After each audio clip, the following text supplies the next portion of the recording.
going on, everybody, and welcome back to Season 2, Episode 40 of Hit the Books, the podcast where we dive deep into the world of sports and sports gambling. Each episode, break down the latest news and trends, provide analysis, and offer up our best bets and betting advice. So let's jump into this week and Hit the Books. We're on Episode 40, so this week's episode, we have Huff and Ace on with me today. Mackie is out on vacation in Cancun, Mexico, so hopefully a quick recovery from him coming in the next week. NHL and NBA finals are starting this week as well, and we couldn't be more excited about that, but we cannot forget what this means. Football is just 99 days away, so close, and we will get to that. But do not forget, we have our NHL DraftKings prize pool is now live with the Vegas Golden Knights and the Florida Panthers battling it out for the Stanley Cup. On top of that, we have the NFL and the MLB with some news and things to review. Can't forget our power rankings in the MLB each and every week. So let's move into this week's episode and introduce my co-host, Ace. Let's start off with you this week. Nice to see you, buddy. Yet another week here on the show. Yeah, what's up, boys? Ready to get talking again. Some more finals coming up now, which is pretty hyped to say. None of my Boston teams made it. You hate to see it. But we have some good matchups, so I'm looking forward to talking about that. And baseball's rolling too. Been eating that up the last few days, some day baseball. Got the MLB TV rolling. Shout out to Jesse. So definitely love watching those games. But yeah, ready to go. Yes, sir. Lots of good stuff to look forward to this week. Huff, let's finish it off with you. What do you got for us here? Episode 40 of this season. Lots of good stuff. Yeah, what's going on? Like you said, the DraftKings prize pool is now live, so that's definitely been a pretty exciting moment for us. Seeing the entries fly in, getting all the boys and all the followers to hop on the Hit the Books prize pool, and put your knowledge to the test with the Stanley Cup Finals. Like you said, our Vegas Golden Knights got there with the future pick. Ace, tough to see your Celtics go down. We'll get into stuff of that, but I like them in that Game 7, but we'll get into that when we get into the NBA. But other than that, not much going on with me.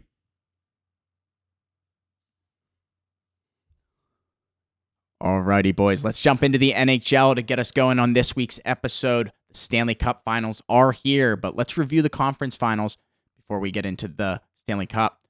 Starting off, the Florida Panthers and the Carolina Hurricanes faced off, and the Panthers were able to complete the series in just 4 games, sending the Hurricanes home from the conference finals. Hurricanes have not won a conference finals game since their Stanley Cup victory in 2005-2006. Quickly on the West, the Vegas Golden Knights took a commanding 3-0 lead on the Dallas Stars, but the Stars did not give up easy. This took the series to 6, in which Vegas put the hammer down on Dallas in Game 6, outscoring them 6-0. This will complete Huff and I's future Vegas Golden Knights to win the Western Conference plus 440. Super pumped about that one. What do you guys got about these round 2, Stanley Cup Finals matchups? Yeah, we'll start in the East. I saw a stat as well off of that you said the Hurricanes have not won a conference finals game since their 05-06 Cup run. They haven't won one, and they've been there 3 more times. They've gotten swept each of the last 3 times they've been there. 0-12 in the last 3 conference finals games for the Hurricanes. Not a good look for Hurricanes fans, but the Florida Panthers were the better team all series. And like we heard Rod Brindamore say, we didn't get swept. It's like, the series was 4-0. You did get swept. I don't care how many overtimes we played. I don't care how many seconds were left on the clock when Matthew Tkachuk scored the 1 goal. 4-0 sweep. The Panthers were the better team, in my opinion, the whole series. Like I said, my take last week or the week before was I thought the Hurricanes were going to jump out to a 1-0, maybe a 2-0 series lead. And I thought the Panthers were going to battle back and win the series, but when they jumped out to that 2-0 lead, I hopped on them immediately on their home ice, and I'm really glad they got that sweep done. But Ace, I don't know about you. You were on that Panthers team. You've been on them all season. I'm interested to hear what you have when we get into the Cup final, when we're starting to talk Florida versus Vegas, who you have there. But, we kind of went over this series most of last week, but Florida, obviously, they're not going to go out easy, in my opinion. No, and you're definitely right. I've been high on them ever since they've beaten those Bruins. Obviously I had to rock with my boys and couldn't bet against them. But I think Mackie had the best quote. He said it a month ago. I bring it up every week. The Panthers have been playing playoff hockey for 2-3 months. They eke their way into the playoffs thanks to your Pittsburgh Penguins. My Bruins aren't going to the Stanley Cup. Not taking care of business against the Blackhawks, and then the Panthers get into that 8th seed, And they're the former President's Trophy winners who added Matthew Tkachuk. We see how good he is, the face of the league. You know what I love about that guy? He's going out there, great face of the league that nobody expected to be. And he's on like NBA on TNT, yucking it up with Shaq and Chuck. I mean, young American talent, probably the best American player right now, if you think about it. I mean, Jack Eichel's right there. We get to see probably the top 2 Americans face off. Yeah, I agree, and it's tough because Matthews is right there, but the Leafs are just cursed. I don't know, but I'm very excited for this Cup final. Obviously, I was on Vegas all playoffs, and I'm really excited to see this Cup final. But I really thought Vegas was going to get the sweep done as well. But I didn't think they were going to get the sweep. I thought it was going to be the gentleman's sweep in 5 games. Get the series done in 4-1 at home. I was shocked to see them not win that home game 5. But when you win 6-0 in Game 6, a commanding win, and Vegas clinches that future that me and Jesse placed. So I was hyped about that. Yeah, plus 400 odds too. I mean, in the Western Conference, favorites coming in, but that was a mucky group that they had there. I mean, nobody really knew who was coming out when you looked at the beginning. I mean, Vegas obviously great pick, but think about all the other takes a lot of people had. People were saying what I said, Edmonton. You heard Colorado easily. People like Dallas, as they should have, really took the Vegas Golden Knights to the brink there, gave it their all. I mean, too good of a roster to get swept, in my opinion. And at least they grabbed a few. I'm surprised they didn't send it to 7, though. They got mollywopped at home, 6-0 in the game. I honestly couldn't believe that. That was mesmerizing to watch. Just a team just dominate another team. They suffocated them. Yeah. And I thought Dallas was going to win Game 6. I said that I thought Dallas was going to win that game. I thought they were going back to Vegas for Game 7, but that's exactly what you text me. You're like, I don't know. He's like, I'd love if Vegas would win tonight, but I think the Stars might do it. I didn't like Dallas enough to bet on them, obviously, but I thought you rode them with me. I took them money line and we took them the puck line, I thought. Vegas? Yeah. I thought that was Game 5. I think I rode it back to back. Had to, though. After Yeah. I did. I took both Game 5. Yeah, they were plus 110 going into that Game 6. I mean, even the books had them going back home to Vegas for one more. I think I said it was going to be the same as the NBA. One was a sweep, one goes 7. But obviously, Vegas clinches it in 6. So you know, it's a tough call about that Stars team, too. People like to talk about Ottinger. We have done it all year long. However, he had a terrible run. But the crazy thing is it really his fault if you're losing 6-0? That's just a flat-out beatdown by the Vegas Golden Knights. They lost every aspect of the game. Ottinger was bad. They couldn't put pucks in the net. Outcoached. They didn't even get many shots on that. Eden Hill had like a 23 save shutout, something like that. I was going to say, it wasn't anything like crazy. No, he's doing his job, but they're low-quality chances. Their power play was non-existent. Maybe you chalk that up to the kill that Cassidy's got with this group. But yeah, it was surprising to see that. I mean, a flat-out falling on your face in Game 6.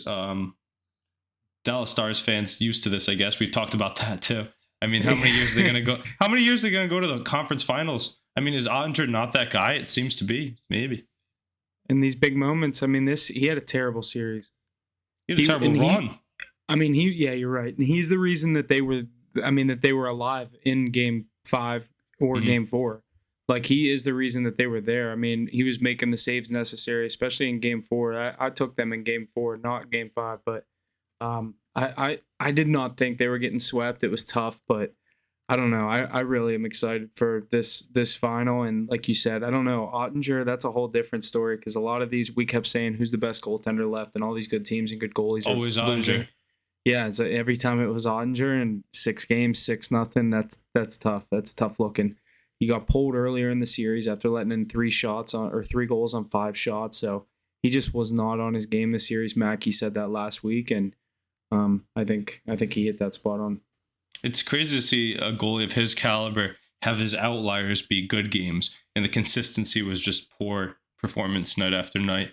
I mean, even when they were winning games, I don't think he posted a shutout throughout this run. Just expect a lot more of him, especially in these moments. I mean, that Dallas team's built for a deep run. You think about the talent they have, but it speaks to how good that Vegas Golden Knights team. I mean, William Karlsson having his way is double-digit playoff goals now after his 2-goal performance. Jack Eichel actually didn't even have a point last game, I don't think, and they still won 6-0. That's pretty nuts. Didn't have a goal all series. Yeah, that's crazy. And they still had win 4-2 without your best player showing up. Speaks to the depth they have. Guys like Keegan Colasar stepping up. What's it? Amadio? Chandler Stevenson, I like him a lot. Michael Amadio. I forget how you say his name. I was gonna say, I don't know how you pronounce it either.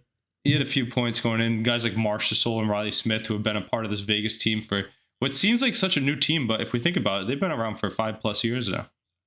Yeah, and what's crazy is they've shifted some dudes around since the last time they made their cup run. I mean, I know Carlson's still there, but like obviously they don't have Fleury, they don't have Pacioretty.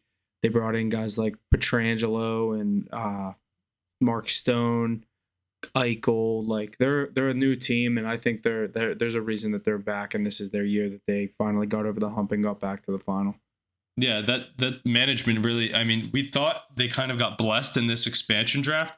But as they kept building on that team, it just shows you how good the front office is in Vegas. I mean, they're making the right move every time. You think they get rid of Pacioretty? How do you do that? Well, we have someone else who's going to come in and take his spot. These guys they're finding fit their roles perfectly. They got blessed with Cassidy leaving Boston, joining a great team who's ready for a cup. He's been there and lost, never won one himself. But if I'm the Florida Panthers, I'm licking my lips seeing Adin Hill in the net. I know that he's playing good. Huff and I have even talked about the long shot odds of him at plus 1,200 to win the Conn Smythe. I mean, that's just crazy to not throw on it. He's the goaltender of one of the favored team. You'd think he's got to have a good, decent shot at getting it just from history.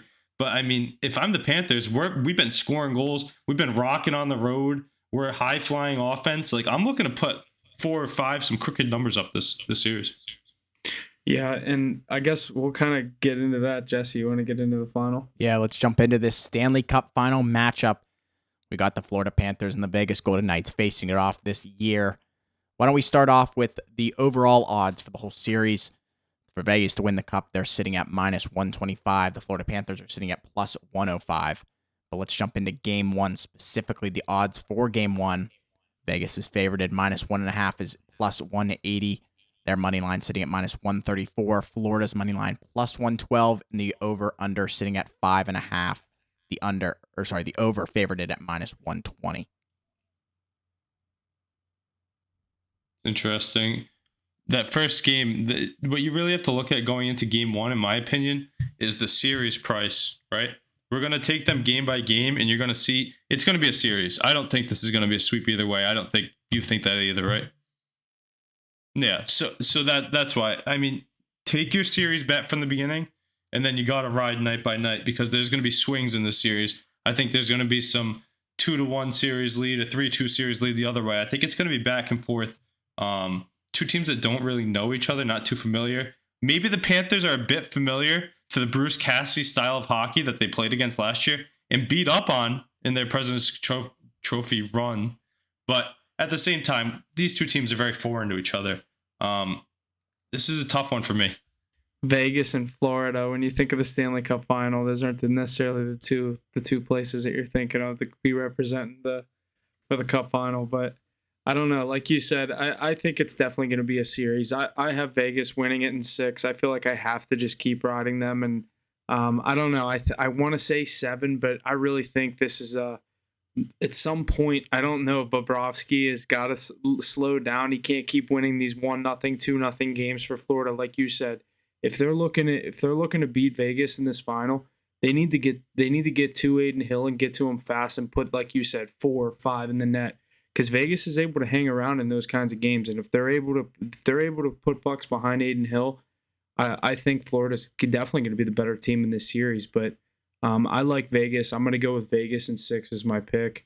But what's crazy is I wouldn't be surprised if Florida wins Game 1. Yeah, Florida. I mean, like we've said all series, all playoffs. They've been road warriors, really taking it 2 teams that are known for their home ice.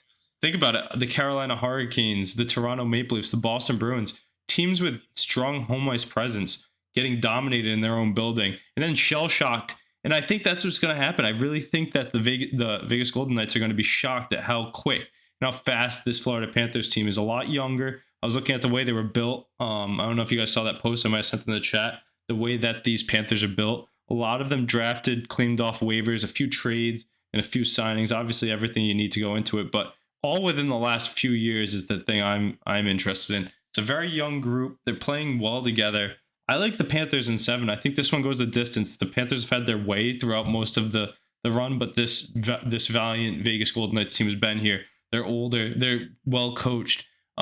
They stick around in games, like you said. How many overtimes have we seen in both series? The last few for both teams. I was gonna say, I think the first 2 games of each series both went to overtime in both series. Yeah, that was pretty crazy to see, honestly. But you got to think. I mean, they're both going to hang around. They'll both have heroics. They're not going to shy away from the moment. Like I said, I think that the Panthers could go up like 2-0, then find it 2-2 the other way, or down 3-2 going into Game 6. But I like I like it to go 7, and I like the road team to come away with it. I think the road team is going to have great value throughout this whole series. Going to look at Matthew Tkachuk, obviously, as a Conn Smythe winner. Like you said, I think Bob slows down a bit. Yeah, it's just, I feel like they gotta put more pucks in the net. They're not gonna win those 2-0 games against Vegas. No, definitely not. But I mean, Bob's having those runs like we've seen Tim Thomas have it, Jonathan Quick have it. I mean, do you think the Cinderella goes on? The other way to think of it is, you like Vegas, you're getting great odds for what, a 1 or a 2 seed in the West? A 1 seed versus an 8 seed. We said that. Yeah. We said that last week. We said the series odds. We said they're going to be underdogs, and Mackie was like, no. They could be favored, and we're like, it'll be like plus 100, plus 105. Yep, and that's what it is, plus 110. I mean, I like that value for the Panthers, but I like the per game basis better. I'm going to have to see. I've already actually thrown on the Panthers to win the series, so I'm going to stick with that. I think you're right. But I think there is value to literally take the underdog every game this series and see what happens. But then you basically are taking road teams, and these are the 2 best road teams left. I mean, they're the only teams left, but they were the best road teams all playoffs. Yeah, and it's such an interesting matchup. So we really have Jack Eichel, that top line, and all that depth going against this Panthers defense, playing great hockey. I mean, Gustav Forsling, Radko Gudas, Aaron Ekblad, Mark Stahl. I mean, Brandon Montour. That's a good group they have. Bob standing on his head. Who do you think has more firepower, those Carolina Hurricanes or the Vegas Golden Knights? Obviously Vegas, but it's pretty close, and Bob stymied them all series long. Who do you think has better goaltending, Carolina or Vegas? Carolina, but the team game, like the defensive game that Vegas plays, is so much better. Vegas's size is so undervalued too. Yeah, they're like. Do you remember a couple years ago when everyone was saying all those stats, like, you have to be so big to win the Stanley Cup? Like, the past so many teams were all so heavy that won the cup and like all this stuff. But I feel like Vegas, yeah, you said, like, they just played that more physical brand. But the way that Florida's been playing, they play so fast, they just buzz everywhere. Guys like Sam Bennett playing in that goon role, but the talent extends deep throughout that lineup. I've touched on that roster plenty of time, and there's continuous contributions from everybody that steps on the ice. It's going to be a great series. I expect. You think it starts off high scoring? I think as the series gets tighter and closer to the end, I think it's going to get towards those unders. Early on, I'm going to look for overs in these games as they feel each other out. But once it gets to someone gets 3 wins on either side, it's going to go under for the rest of the series, in my opinion. The series clinching games, yeah, you got to go. You got to think they keep it to the vest, especially Vegas. Like, I think the early games, like you said, I think we could see a 4-3 game 1, whether it go either way in overtime. I think it could go to overtime 3-3 easy game 1. Things like the power play, too. People don't think about that in hockey, but as you see it throughout the series more, you can defend those intricacies that everybody has. Early on, it's going to work a lot more. Goalies feeling everything out as well. Probably the moment's big. Think about this moment for both these goaltenders. I mean, neither one has played in a Stanley Cup final before. A lot of snipers, like we've talked about. I'm going to be riding the over in the first game. That's my favorite bet. But I'm got to remember to put that on the card come game time. But I like the value on the Panthers to get it done in game 1. Game 2, different story. I don't know. We'll see. But I like the Panthers and the over in the first one. Yeah, I don't know my side. I'll have to think about that come Saturday. But I definitely like that over pick. I think that could be easy. 3-3. Which is crazy to say because of the way that Bobrovsky's been playing. But even though he's been playing like that, they've won some high scoring matchups. I think it was just against Carolina. Those 2-0, that 2-0 game, that 1-0 game come to mind. Who do you You know think what the I mean? top players are coming into the series? Right, give me the top Kachuk. 5 blindly. Give me the top 5 coming into the series. Like right now in this series, who's the Yep. best players? Who do you think's going to perform the best? Kachuk, 1. Yeah. I'll go Eichel 2. I think he had a bad series last series. I think he has a big series now. I'm gonna go with my Conn Smythe pick, Aiden Hill at 3. I think he has a big series. I'll go Bobrovsky and then Montour. I feel like that motherfucker always gets points. Yeah, he's all over the ice. He had the series clincher against the Bruins, or series tire, I believe, and then Verhage, the series clincher. But he's been playing well for a guy out of Buffalo. I mean, Buffalo just giving up more guys to go to the Cup with Eichel. But I'll give you my top 5 real quick. I had more time to think on it before you did, kind of put you on the spot there. But I'll go with Kachuk up at 1. I'm going to put Bob right behind him. That's how you can tell how I lean for the series. After that, I'm going to go with William Karlsson. I think he continues a great run. He's on that's fire. a good point. 4th, I will go with I can't go with a goalie really. I'm gonna go with Gudis, not from like his points or anything like that, but the style of play that he's going to have on this Vegas lineup. They haven't played a defenseman or team as physical as this yet, or as intense, and he's gonna get to them. Some hot heads on that roster too. We'll have to see how Eichel handles that. But I'm going to go with Gudis at 4, and then I'll go Eichel at 5. I think he definitely shows up. That's why I think he goes the distance. I think Karlsson will be consistent throughout the series. He'll probably have 4 or 5 goals. He has a lot of multi-goal nights, if you noticed. But I think Eichel steps up too on that side. No defenseman on that Vegas team, even though they have some great names like Pietrangelo. I think that's going to be a bit more high-flying, but then Bob steals the show late, and that'll propel him up to the 2 seed. I think they could go down 3-2 and win this in 7. It's a good take. I definitely could see that happen. So glad I took Jesse. I'm so glad we took that Western Conference, Me like I too. said, and we don't have to worry about Great odds this too. Really, great odds. Were they the favorite, or they were the 2 probably behind the Avs? Maybe They were behind the Avs. Yeah. Yeah, that's nice. Good hit. Yeah, solid pick there, Huff. I think we got Just hammered at a bar in Vegas, and I texted Jesse. I'm like, "What odds we got on this?" He's like, 440. I'm like, "Let's take it." No bias at all. Not sitting. Yeah. Right. No bias. I literally was just like, I don't have a horse in the race here. I'm in Vegas the day the playoffs start. That's my new team. Yeah, and it's not like you're picking any jamoke either, though. Yeah, Number they were one seed in the Western Conference. That's a good one. It's just crazy that the Avs were the favorite.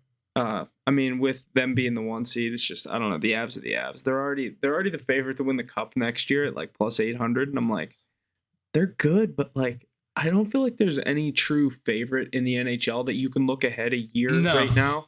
Unless it's the Lightning during their run. I was going to say, like, right now, I don't think you can say any team should have under plus 1,000 odds. I think teams are getting too much respect in these coming years because of what the Lightning did. They're like, oh, the Avalanche are the new Lightning. Like, no, that's not the norm. Nobody wins 3. Right. Yeah. Right. I think we are geared up for a great Stanley Cup series here. Vegas and Florida. Lots to look forward to as moving to that series. I think the Panthers are going to win it in 6. But if they aren't able to get it in 6, I do think Vegas takes it in Game 7.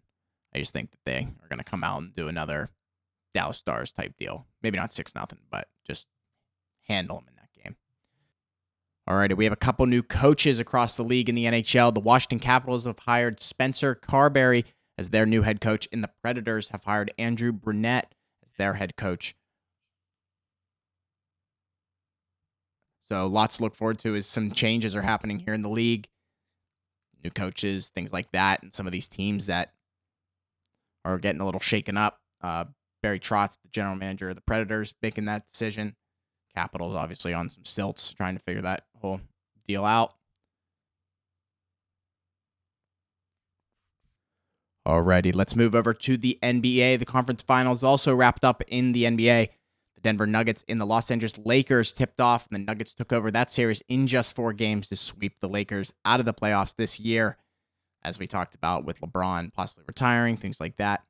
So lots to look forward to in that one. The Celtics and the Miami Heat are on the other side of that narrative, going the distance to Game 7. The Heat taking it at large in Game 7, sadly sending Aces Boston Celtics home.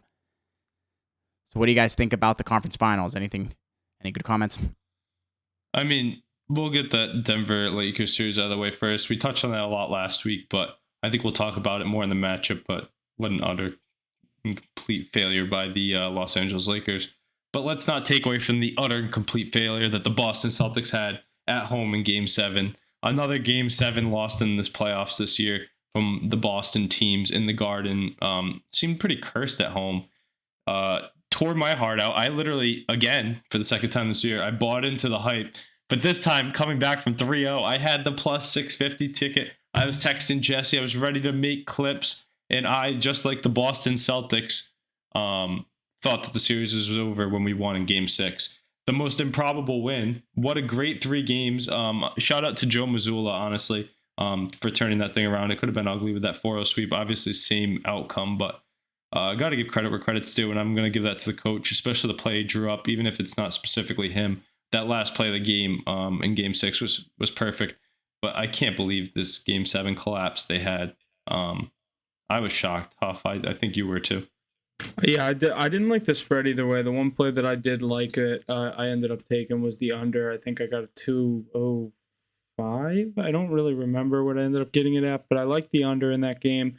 I thought it was going to be a lot of defense back and forth, but Miami came to play, and like you said, I saw you say it in the group chat, they were living and dying by the 3 ball, and Caleb Martin absolutely was on fire for the Heat. And I mean, we saw he was a vote away from being the Eastern Conference Finals MVP. I don't love that they do the Conference Finals MVP stuff, but it's the NBA. No one cares that Jimmy Butler and Jokic got it. Yeah.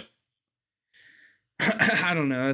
I always thought it was weird that they do that. I honestly didn't even know that they do that until I saw that graphic that someone said like Caleb Martin was 1 vote away from being the Eastern Conference Finals MVP. But I like the Celtics going back. Once they got it back to Boston in Game 7, I was just right there with everyone else. I thought the Celtics had this series wrapped up.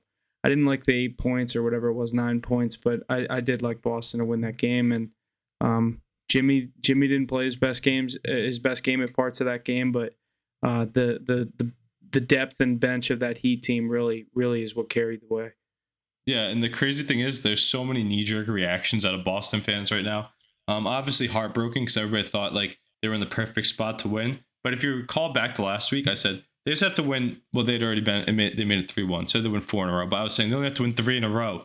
But I said the tough thing is they can't have that hiccup where they give up 1 game just because of the spot they put themselves in. Like, they're the better team, but they shot themselves in the foot before the series really started. And then you just lose 1 game and you're done, just like that. Still can't believe that, though. Expected a lot more. Jaylen Brown, awful game. I think the Jason Tatum injury definitely has something to do with that. Such a tough play. First play of the game, see Jason Tatum rolling his ankle. You're like, oh, that's not good at all. And then, of course, nobody else steps up. Derek White trying to turn into superhero, but he's really not him. He was obviously had clutch plays in Game 6 and throughout the series, and he had a great night in Game 7, but he's not the guy that you need leading the way.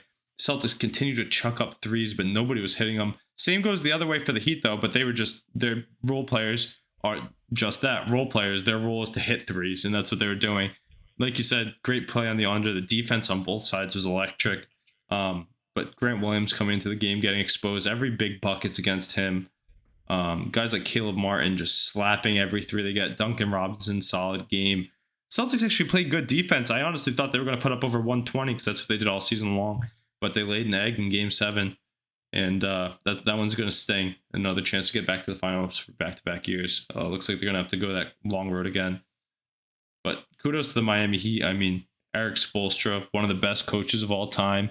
Pat Riley's in something like, 25% of all the finals in NBA history. Insane.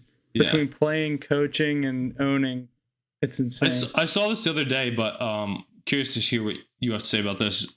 So Jimmy Butler, his whole career has kind of had that chip on his shoulder and hated every team he's played for. How perfect of a fit is this for him? He has guys that buy into the system, no big mouths, no big names, a great coach, great owner, great fan base, where everybody just grinds day in and day out. Nobody says anything. Best player alongside of him is a center, which helps the cause so much, Bam Adebayo. But everybody else really just plays their role well. Just a great spot for Jimmy to end up. Yeah, and this is exactly what he wanted. obviously, like you said, this is exactly what he wanted that Timberwolves team to be with Cat, and I think D'Lo was there, and obviously in Philly with Embiid and Simmons and like Tobias Harris and that whole team that was there. That Philly team was loaded. But I mean, now he gets a chance to do it with his own team in Miami. He's already been there with them, but I really would like to see either one of these teams win the ring. It really doesn't matter for me either way, but obviously I'm pulling for Jokic. I want to see him get his first, but I'd also love to see Jimmy get one after this run, because this run that the Miami Heat are on, from play-in to NBA Finals, knocking off the 1 seed in the first round, and then second round they get a Knicks team that was, you know what I mean, they were an underdog in their first round matchup, but then they take the Celtics to 7 games. I know they had a 3-0 lead and almost blew it, but they still got that 7th win. This is a 9-point underdog in Boston. So Miami in the NBA Finals is a crazy run. So I would like to see really either one of these teams win. But go ahead. Yeah, like you said, that Miami team, I mean, just got to give Jimmy Butler his flowers a bit more. He's really played with that chip on his shoulder, trying to prove himself his whole career that he is a good basketball player. And that brand of basketball is still relevant in today's NBA. The team game, the hard work, and all of that. I think I saw a stat that he's had the most playoff games since he's joined the Heat, something like 200, something like that. Think about every series he goes to, it's 7, 7, 7, 7. And he's grinding it out in every single one. He's a gamer for sure, and gamers still get those wins. It's like the opposite of LeBron, like 10 years ago when LeBron was just sweeping everyone. Yep. Just going 4 games, 4 games, 4 games. Jimmy's going 7, 7, 7.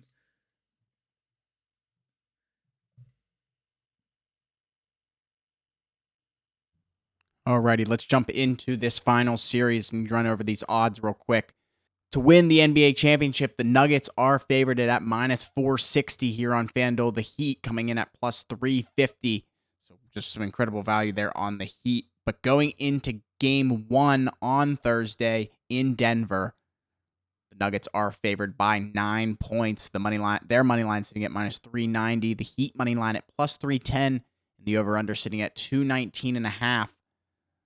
The under favored at minus 112. What do you guys got? Who do you think's coming out of this one to be our NBA championship? That's my thing with this series is I love the Nuggets so much, but there's value on the Heat money line in every single game. If they're going to be plus 300 in Denver in game 1, I probably won't take it in game 1 because I like Denver with the rest to handle business in game 1 at home. But game 2, I'm definitely going to be looking at that Heat money line, especially if they're down 1-0. And you can get a plus 325, plus 330 money line in one game. They might be a 10, 11 point underdog. You can take that as well. Yeah, I think there's going to be some value on the Heat throughout the series. And, you know, what's tough is I was just on the Heat a lot against the Bucks and against the Knicks. If you recall, I was riding their money line. But another story with a Florida team against my Boston team. Can't be riding them, but they're getting disrespected on these books. Crazy. If you tease like a game total and the points, that's what I told my buddy who's a Heat fan going into the game. I really thought that the Celtics were going to win. So I said, tease the points for the Heat and the under. That would have been a perfect play last game. I think that might be a perfect play in a lot of these games coming up. Just getting them at like 15 or 16 when they're plus 8.5, you know. But I don't see the Heat. Dude, they're gonna be 5.5 point underdogs, 6 point underdogs at home. Yeah. And the crazy, well, it depends on how the series goes, though. Let's see. Yeah, the Celtics, you're right. The Celtics spread tightened up a bit as they went 2-0. You know. Yeah, but if the Nuggets are up 2-0, oh yeah, and this goes back to Miami for game 3, it's going to be a 13. They might be a 10-point dog at home, a 12-point dog at home. Which I would love. I would love to see that. I would just take the money line. I literally would just take it. Well, I'd take the points and the money line because you're getting that many points in the playoff game at home. I'd take the money line and do what you said. Tease the points up to like 20. In the under. Yeah. Just because of the way that the brand of basketball the Heat play. But I'm going to be different than my NHL take here. I don't think both Cinderella stories end well for Miami. I think this one could come up to an abrupt and utter halt. I'm going to disrespect Jimmy Butler. He loves it. I think everybody's doing that, which might be the great recipe, perfect storm for him. But I like Nikola Jokic to get his first ring in the year he doesn't get an MVP. Yeah, I think it was kind of made to work out that way. The Embiid year, he gets his MVP, and Jokic doesn't even matter. Sweep LeBron in the Western Conference Finals. I like the Nuggets to win this series. I think in 5. I might go 6 just to give the Heat a little bit of respect, but I definitely like the Nuggets to win this thing. I like Jokic to get his first ring, but like I said, major props to Jimmy Butler in this run that the Heat have been on. Definitely am not doubting them in this series. I think there's value, like I said, in them going in and out of each of these games. If you're going to get a plus 300 money line on this team that's playing this well, if the Joker has one bad game, you could easily get a cash a Heat money line, nice plus 300 ticket. But as far as winning the series, I got the Nuggets. Yeah, it's such a crazy odds for a finals. It's like, how do you not sprinkle? But the thing is, I'm not. Like, you know what you don't do is that, because it's just throwing away your money, in my opinion. Quote this, clip this. You missed the I was going to say, if you don't have a Heat future by now, you missed the train, because I sent that thing. They were 100-1 after the play-in tournament, and then going into the Western Conference Finals, I think they were still plus 1,800, or going into the Eastern Conference Finals, I think they were still 1,800. Now they're plus 330, so it's like 1850, I think, was the last chance of buying on them. But I mean, it's tough. Is this a Denver? This is a Denver Nuggets team going for their first championship, right? Yeah, first championship ever. Yeah, I mean, come on, got to expect it to come at some point. Jokic, like walking Hall of Famer. Did you see something that his triple double in Game 1 is negative odds? It's like minus 110. That's insane. And I was gonna say, you said the thing about you don't think both Cinderella stories come to an end with good runs. I obviously picked Vegas and Denver. I think most Philadelphia fans will be glad. They'll be trying to chirp Florida for they lost 2 championships and like, you know what I mean. Take some of the heat away from themselves. As exactly. Philadelphia, we'll remember you just lost the what'd you lose? You lost the Super Bowl, MLS, and you lost the finals. God, no, they didn't make the finals in 1 year. Philadelphia, MLS, get smoked. Even the MLS. Imagine being from Philly. Couldn't be me. But I'm excited to see how these teams match up. Bam Adebayo, Duncan Robinson, Caleb Martin, Kyle Lowry, Max Strus. The lineup is pretty deep for that Miami team. Maybe a bit deeper than the Denver team, but I like the starting 5 from the Nuggets a bit more. Kentavious Caldwell-Pope, you've talked about the role he's played. I think he might have an efficient role in this series, as well as that extra guy on the wing. Does his job, slaps threes. And then I think Jokic is a beast inside. You got Porter Jr. and Jamal Murray. They'll do their thing. And Bruce Brown off the bench, that's a good addition, honestly, coming from the Brooklyn Nets. Very underrated player, but he's good size, gets buckets for them when needed. So I like what Denver has here, and I agree with you. 5 or 6 here. I think it might be worthwhile to look into 4-1 or 4-2, but don't be surprised if they could walk away with a sweep. Jimmy Butler he loves hearing this. Write him off. He always wins, but I like the Nuggets here. I agree. It's gonna be tough to bet this series, though, like you said with the line. If they go up early, it's gonna be tough to bet this series. I think we're set up with 2 great finals, both in the NHL and the NBA. So lots to go over and lots to look forward to for each episode as we gear into the end of those. Let's head over to the NFL. I got a couple points here. The NFL season is less than 100 days away. As we look ahead of this season, what's one future that you had your eyes on or saw value in? The one that I was looking at, I've obviously had a couple picks that I like, and I was looking at a couple of the MVP odds, and Ace, I don't know who. Obviously, it's so far out, and the odds aren't going to change much. But before the season, obviously, we always see those. If you bought in at this point, you know what I mean? You get this award. I'll rip through some of these like the one that I liked was, I think, Joe Burrow plus 700 for an MVP. I think that has some value, even though I'll be taking a biased pick at Kenny Pickett probably. I think I saw 4,600. I'll sprinkle a little ticket on that just in case. But I'd probably have to say I'm going to go with an MVP, and I'll say I think Mahomes or Burrow, but I'm going to go with Burrow. I think this is the year that he gets his MVP. That's a good take, and I feel like a lot of Bengals fans feel that way. I don't think it gets done. That's such a tough division. Even your Steelers having, even though they projected to be towards the bottom of the division, that's a tough team to beat. That Ravens defense is really good. That Browns defense got a little bit better, adding Zadarius Smith. I think we could see some regression there, and I honestly think that this new Baltimore Ravens team can get that division win too, which kind of alludes to me staying away from that. I was just looking over here at a few. I was looking at an NFL prop for the most rushing yards. I like Derrick Henry there at plus 800. That's pretty crazy to me that he's undervalued there. Is it because they don't know where he's going to be playing, do you think? Derrick Henry? Yeah, is he going to be in Tennessee? Like, what's going on with that? Yeah, he's going to play. I bet you he does. He's too good. He's one of those guys that can get an MVP on his own. I don't see him sitting out. Just like we saw Eckler come to terms with the Chargers. I know that he doesn't want to be in a rebuilding. So that's why they give him the ball every play. They don't have anybody that can throw. I mean, is it the last year of Tannehill? Like, come on. Yeah, true. That is a good point because all they're going to do is run the ball. Yeah. At the same time, I also look at the NFL Comeback Player of the Year awards. I saw something about my boy Mac Jones being up for that. If he can have a good year, I don't think he can get the Comeback Player of the Year. I think some people are taking DeMar Hamlin, which would be more. I was going to say, if DeMar Hamlin touches a field, I think he's going to get it. Yeah, but I mean, that's more of a PR. He's minus 250 for it. That's crazy. It's just because he's practicing and stuff now. Yeah, I mean, kudos to him. Can't say anything about that, but if they should have second place Comeback Player of the Year. If they could, I would like to look at that this year. A lot of guys coming back from injury, like Matt Stafford, Cooper Kupp, Jimmy Garoppolo, Lamar Jackson. I guess you could say that, but Jimmy G, if he can, I mean, he failed his physical though with the Raiders, but if he can get everything straight and get going, Lamar has the second best odds on FanDuel. Really?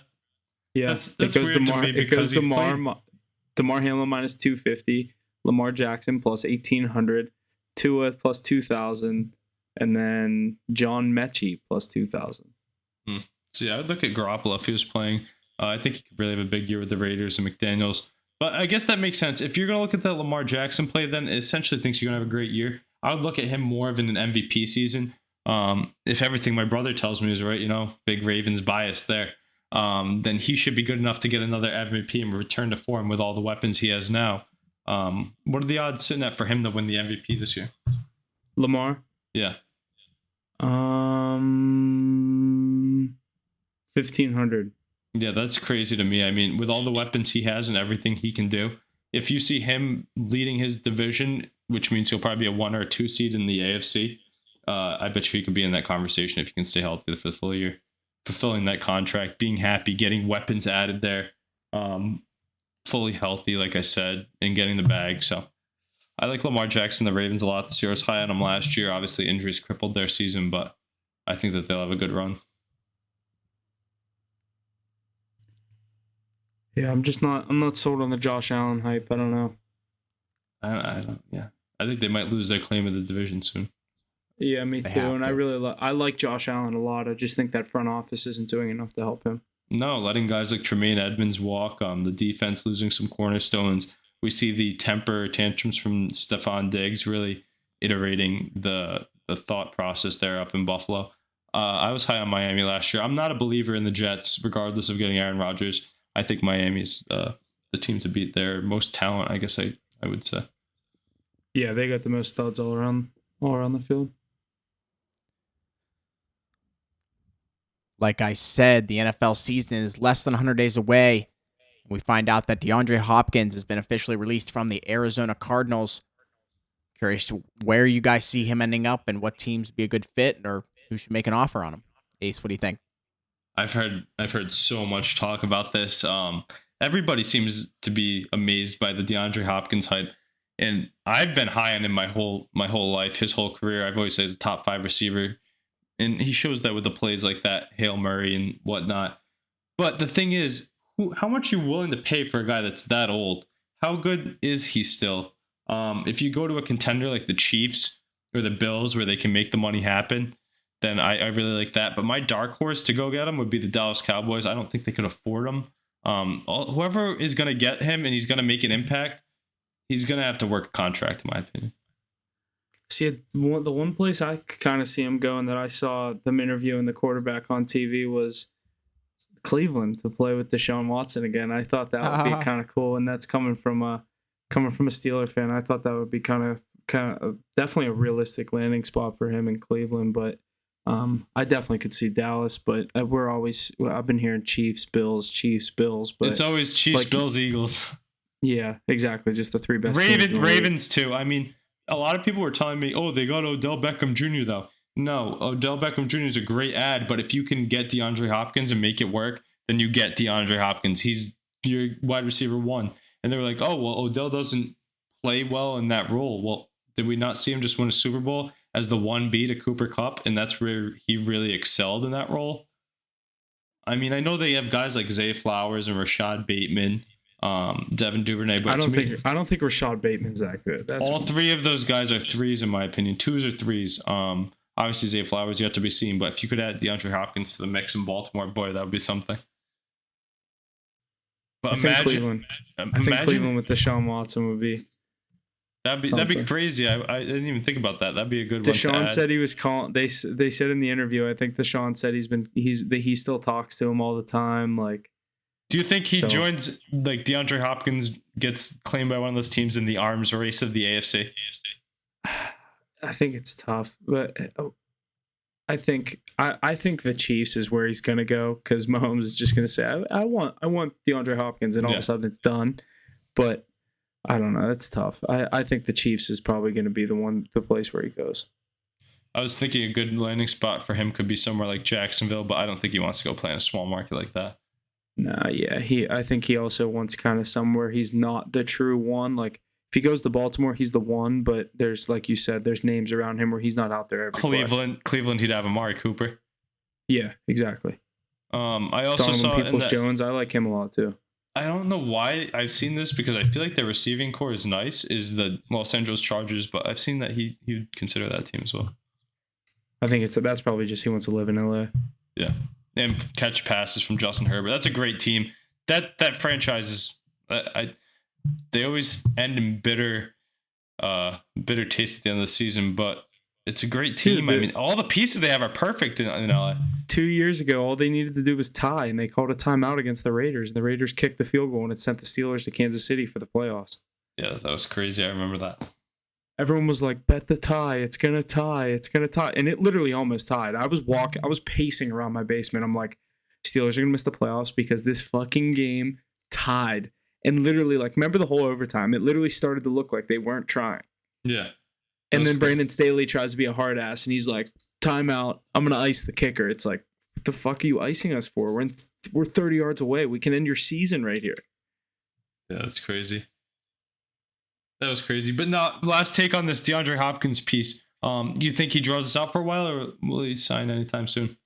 I think he I think he draws it out. I'd be surprised if like all these optional OTAs and shit. Like he doesn't want to do that. We'll have some breaking news for you on that as it comes, but I bet you it comes over a month away. Yeah. You think 4th of July, like after 4th of July? Yeah, like just before, like in the midst of training camp. I was going to say midst the training camp, like 2 weeks into training camp, someone's going to get hurt and boom, DeAndre Hopkins. Ezekiel Elliott or DeAndre Hopkins? Who goes first? I think Zeke will sign first. Interesting. I don't know. That's part of me just thinks because the receivers like to hold it out, but I also think a lot of these teams are going to play hardball with Zeke. I feel like there's a bigger market for DeAndre Hopkins. Mm-hmm. Mm-hmm. It'll be interesting. There's more quarterbacks that are like, I need weapons. And when you say you need weapons, you need receivers. Like, you can plug any motherfucker in at running back in the NFL if you have a good offensive line. You know what I mean? Mm-hmm. If you have a good enough passing game, the running game is going to be open.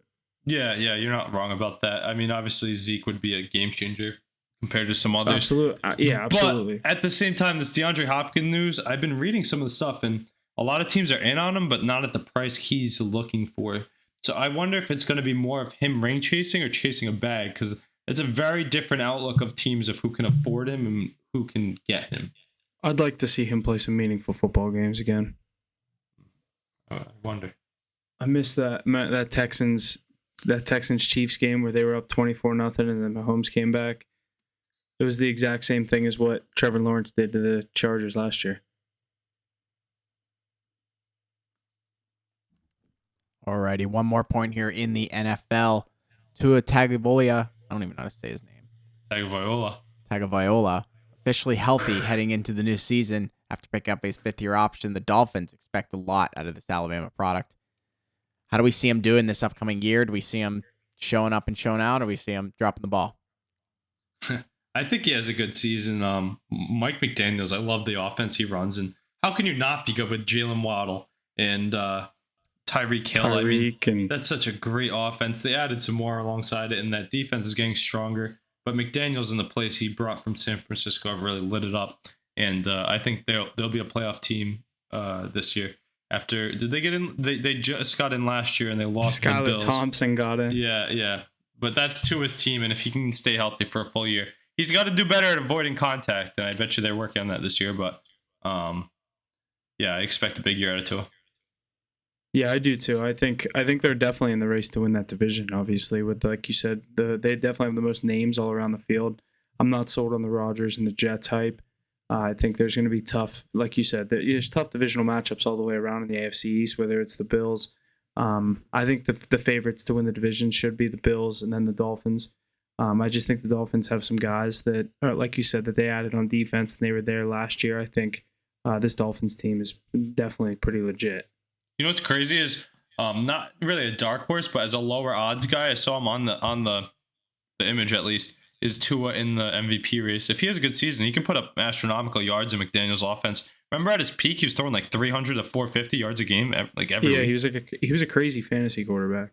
Yeah, and he mixes in running, which I think they want to limit a bit more. But if he gets going with those weapons, I mean, he's only going to get better too. He's a young quarterback, Alabama product. I mean, he's an athlete. Tua is a gamer. Absolutely. All those Miami teams got gamers. Butler, Kachuk, Tua. Alrighty, boys. Lots of good stuff out of the NFL. Just 99 days away until we have our kickoff. So real excited about that as we gear up for that. The MLB is next, and we have our latest power rankings for this week. Coming in at number 5, we have the Atlanta Braves. Number 4, the Los Angeles Dodgers. Number 3, the Texas Rangers. Number 2, the Baltimore Orioles. And number 1, the Tampa Bay Rays. Another solid list there for yet another week of our power rankings. Any comments on that? Look at the Rays still atop our standings. Rays still there, and then the Orioles, the AL East is just taking over. Yeah, I mean, that Orioles team way ahead of schedule, and the Yankees just coming along as well. Red Sox and Blue Jays still having solid seasons, and they're just kind of in the woodworks. The Dodgers sticking around crushed us today on the card.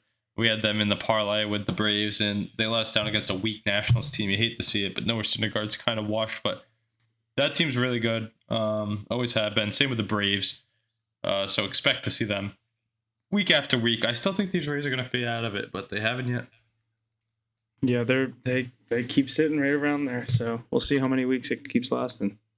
Yeah, they just lost the series opener to the Cubs yesterday, but that's Kyle Hendricks back on the mound. He's not too bad. I actually took the Cubs at plus money, but we took them on the card today, and they got back in their winning ways. So expect the Rays to stay around with the Braves and Dodgers, and I expect the Orioles, Rangers, Astros, Yankees, D-backs just missing out, all to stay in the mix a bit. I think that Astros team is really good, as they always are, and they're getting healthy too. So finding pitching out of nowhere, which is nuts to me. So many injuries in Houston. Yeah, I agree. Make sure to look out for our power rankings each and every week. But I got another point here in the MLB. A true inspiration, less than 5 months since his first treatment for non-Hodgkin's lymphoma. Liam Hendriks is back on the mound for the White Sox, playing an inning in his emotional return against the Angels on Monday night. So great feat for him to be back just 5 months after his treatment. Hoping for the best for him.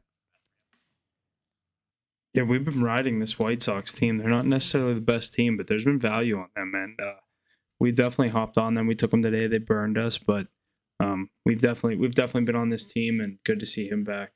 I think if you're an odds better on divisions to win the division, grab it in the middle of the season. I like the White Sox to win this division. I know the Guardians and Twins, pretty solid teams, and Tigers not playing terrible baseball, but I think the White Sox have a lot of talent.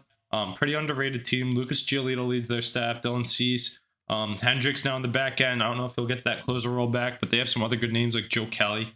in supporting roles. But I like Jimenez, Moncada, Lewis Robert, Tim Anderson.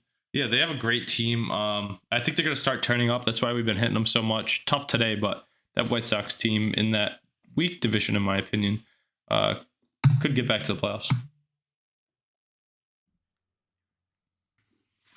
I like that division take. Well, Twins are scary, but they have their bullpen's terrible. I can't bet on them. Yeah, they're losing to teams like the Astros right now. And I was taking the White Sox against the Twins, I believe, in a series or two ago, and the White Sox paid dividends for me, so I'm going to keep riding that. I took the Blue Jays and the Astros in a parlay tonight, and Manoah has been so bad lately, dude. He's awful. He's just fat and awful right now. No, he'll bounce back. He's young, so this is a bad year. It's an outlier. I like him. I like him just because of W guy. It's tough when he plays the Red Sox, but I think he's good. But he's going to bounce back maybe next year, second half of the season. I hope so. I hope fucking they can either get him off the mound or he can turn it around here. I mean, he's been all right since the first, but Blue Jays, I don't even think they can get guys on base right now. I haven't really been watching, but it's been 2-0 since the first. We have another player returning to the mound. It's been 1,029 days since Michael Soroka stepped on a big league mound. He returns for the first time since tearing his right ACL twice. Soroka struck out 3 over 6 innings to work into his return. So lots of good stuff there. Any comment? It's just another addition for that Braves team. I mean, look at them. They've been in our power rankings, every week? Top 3, usually. And now they get another stud back into their staff. Yeah, they're right there with the Rays, but obviously in the National League, definitely one of the best teams in the National League consistently so far this year. You know what's nice is guys like Jared Schuster and Dylan Dodd, who are high prospects, get to fill back into their role with guys like Soroka stepping back into the prominent role for right now. I mean, they need more time to develop. Haven't had too much success this year in their season debuts, career debut this season, but I expect a lot from them. Good farm system, good team. Braves keep rolling in the NL East. Meanwhile, in the American League, our top-ranked team also gets a boost with Tyler Glasnow. Saturday's outing marked his 17th start since the beginning of the 2021 season. He's dealt with both the oblique issues and a Tommy John surgery he underwent in August of 2021. He had 2 appearances the following year in 2022 and struck out 8 over 4 in 2/3 innings against the Dodgers in his debut this season. So, Ray's just always on the top of our list. What do you guys think? Any comments on that one? I'm a Glasnow guy, former Pirate. I root for him. I hated to see him go down with that injury last year. Excited to see him back. I have him on my fantasy team, so excited to activate him off the IL and get him back going. Remember how electric he was in that World Series against the Dodgers? I mean, his curveball was filthy. His fastball was electric. Hope he returns to form. It's only fitting that his season debut this year was against the Dodgers, and he's still fanned 8? That's pretty crazy in your debut against such a potent lineup. Expect a lot out of him. That's a powerhouse. That farm system, the pitching staff, their coaches there in Tampa Bay, they just build prospects. They breed. Everybody that comes up is good. I know they got him from Pittsburgh, but he's developed into a stud there, and he's going to lead that rotation, I think, for the rest of the year. Yeah, that killed me to watch him in that World Series. He's insane. That's exactly what you need too. I think we got one in Keller now. Imagine you had the 1-2 punch. We can't do that. You can't pay 2 guys. No. Can barely pay 1. Yeah. We're paying our position players, but don't worry about the pitchers. With that, the Rays are the first team this year to hit 100 home runs. Hit 100 home runs this season. They weren't able to reach that point until August 12th of last season. So definitely picking it up this year. I mean, who's the best player in the Rays in your opinion? I think it's Franco, but Randy Arozarena is pretty good. I like Franco. But that whole lineup just mashes, and they get different guys in there day in and day out. Is it just me, or I feel like Arozarena is just a role player that came out of nowhere and is everyone's waiting on him to hit this cliff and just stop being good, but he's been doing it since the World Series 2 years ago. And what's crazy is how elite he gets in the playoffs. His numbers jump up even more than they do now. But this year he's really coming like to his you own. don't think about him as like we're talking about the best players in the league. He's not even remotely. You know what I mean? Like, but look at his stats and look at what he does every night, and look at the team he plays on in the toughest division in the league.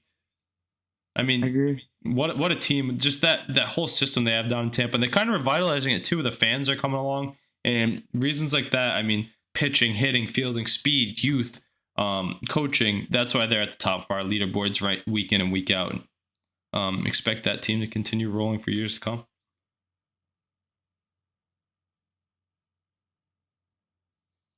Good stuff there. My next point in the MLB, Spencer Strider wearing number 99.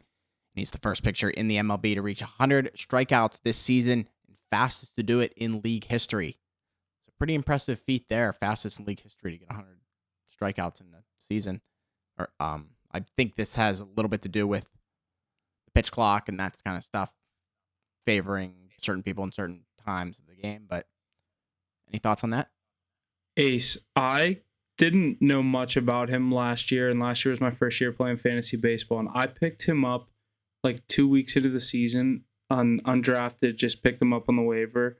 Was last year his first year that like he was really a part of their starting rotation? Yeah, because I believe this year is still considered his rookie year, maybe. No, I'm not too sure, but he's a stud. I mean, he's really like so good, dude. I love him in the style with the mustache, I forget about him too, because when you think about the Braves, you don't think about their pitching staff, and you remember guys like Soroka and Fried, but here comes Spencer Strider as the best pitcher in the MLB, and he's lights out. I always think of Max Fried. I love Max Fried, and I love Strider. Those were my two of my best pitchers on my team last year. I mean, the run support he gets, but then just mowing guys down himself, and he's young too. He's going to be doing this for a while.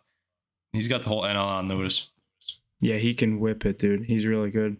It's early on, but it's nice to say with that stat that Jesse just gave us that he's probably most likely to be your NL All-Star game starter. I didn't put this in the notes, but also did you guys see that the MLB All-Star ballots dropped today? That's pretty cool. So I'm going to have to start paying attention a bit more and start giving some guys some nods as the week goes on, because some of the names we've been talking about already today, Rosarina, Franco, we didn't say him yet, but Ohtani mashed 2 today and beat us on the card with the White Sox. But they're already looking like locks for these All-Star lineups. Strider, one of them too.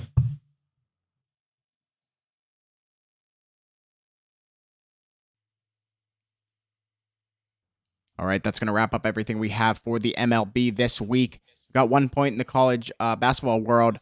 Star guard Caleb Love, who recently decommitted from the University of Michigan, has officially committed to play for the University of Arizona in the fall of 2023. So he's back on the board here. What do we think? I think this is big. The Pac-12 is going to have some names next year. Obviously, we know what USC is doing with Bronny James coming there. He's likely going to be a 6-man, maybe a starter there, depending how his career goes. But Pac-12 gets another star in Caleb Love. I did not see him going there, but obviously he was at North Carolina the past couple of years. He committed to Michigan, decommitted to Michigan, and now we're going to see him go out to Arizona. And there's those, we all know the Blue Bloods, but Arizona is definitely up there as a very known basketball program, and I'm excited to see him go out there to the Pac-12 and see what he can do. Definitely one of the top college basketball players in the league or in the country. And then he's going to one of the top college basketball programs. Obviously, he's only associated himself with the marquee schools, but he's looking to go high in the NBA draft. So I think going to Arizona only boosts his stock. Absolutely. That is crazy. North Carolina, and if he would have went to Michigan, but North Carolina, Michigan, Arizona, those are 3 just like elite college basketball programs. He gets a whole different look at the tournament too coming into this year when they get there. Alrighty, that's going to wrap up everything we have for episode 40 of season 2. Lots to look forward to as we move into the Stanley Cup Finals, the NBA Finals, NFL only 99 days away, and our NHL Draft Kings prize pool is live. So make sure you check out that $2,000 prize pool given away. Free entry, totally private for our followers and viewers. So make sure you check that out. That's all I got this week. You guys got anything else to add? All states. Make sure you add that in there. Yeah, even my folks up here in Rhode Island that are diehard Hit the Books fans, I know you're already downloading that app, clicking that link and joining, but make sure you go tell a friend, as they like to say. If you see the police, warn a brother. No, but yeah, let's go. We're excited for this DraftKings contest. Hopefully someone good that deserves it wins it. That is a big HTB fan. Check out our socials for our picks. We've been crushing the MLB, getting back on track to green. Love to see that. So yeah, let's roll. Finals coming up. Excited to talk about it next week. There's going to be no sweeps. Mark my word. Yeah, I agree. But I agree with that last take, but I couldn't have said it better myself. Like Jesse said, the DraftKings prize pool is now live. I really thought Vladdy Guerrero was going to go yard for me there, and I was going to get really hyped. But yeah, that's going to do it for us this week. Thanks for listening. See you guys next week. A little more NHL Stanley Cup final and NBA final talk as they get rolling this weekend. So stay tuned to the social medias for all that stuff. We get Mackie back next week from Cancun. Ask him how his trip was. I'm sure it looked like he was playing a little bit of golf today. So it looks like he was having a great time. I know. So. I have a score from today. What did he shoot? Let me look. Live on episode, Mackey's first official golf score. Michael Mackey playing at the Iberostar Playa Paraiso golf course, 18 holes. It looked like there was a good crew of them. The boy got 1 birdie, 3 pars, and shot a plus 21. Sorry, Mackey. Nice round. Way to be, Mackey. He probably doesn't even remember the last 9 holes. That's what I'm thinking. We're missing Mackey repping some Padres hat or something. Definitely not a Mets hat because he knows his team's not very good. But Huff and I today both repping our baseball teams. That's how you know it's officially baseball season. Yeah, you're right. And that's going to do it for us on this episode of Hit the Books. Thank you to everyone who tunes in each and every week. Without you, we wouldn't be able to do what we do here. So please like, share, and subscribe wherever you can. And don't forget to check us out on Facebook, Instagram, and Twitter for our plays each and every night in the NHL, NFL, MLB, NBA, college basketball, and college football. Thank you again, and see you next week.